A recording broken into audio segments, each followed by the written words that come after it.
Good morning. This is Mike Houston with your Thursday morning weather hazard briefing for southeast Idaho. Looking at our impact summary page, we expect to see much hotter and drier conditions developing across the region today and continuing through the weekend.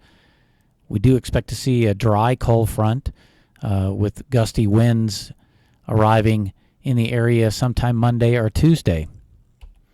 Looking at satellite imagery this morning, we have a low pressure system off the northwest coast. That'll help to accentuate the development of the ridge across the west here over the next several days.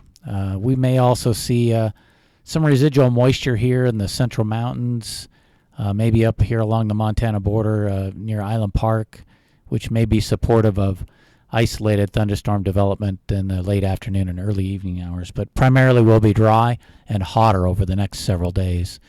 Looking at our impact overview, our matrix slide, as you will, we do expect to see the heat beginning to develop here across the Magic Valley today.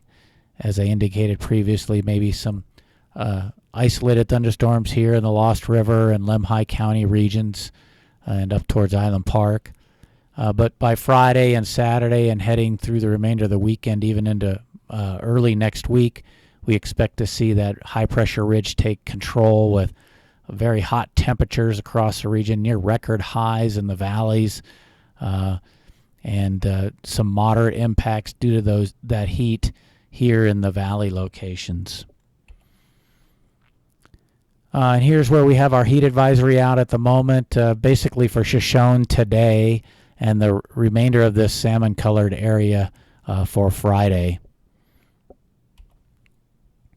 Looking at our high temperatures that are forecasted for today, we'll be approaching the upper 90s here in the Magic Valley and solidly in the lower 90s here in the Snake River Plain. As we advance to Friday, you see looks like we're going to be pinging the century mark here in the eastern Magic Valley and mid and upper 90s here in the Snake River Plain. And as I previously mentioned, we do have a dry cold front working through the region. It looks like it'll be passing through our area late Monday afternoon, evening, and continuing through the day on Tuesday with gusty winds across the area. So that looks like it may be a potential red flag event for gusty winds and low humidity for Monday and Tuesday. Okay, in summary, once again, we're expecting much hotter and drier conditions to develop across the region through the weekend and into early next week. We do expect to see a dry cold front with gusty winds arriving sometime Monday afternoon and continuing through Tuesday. That's all I had here for you this morning. If you had any comments or questions, please give us a call here at the number on the screen. Thank you.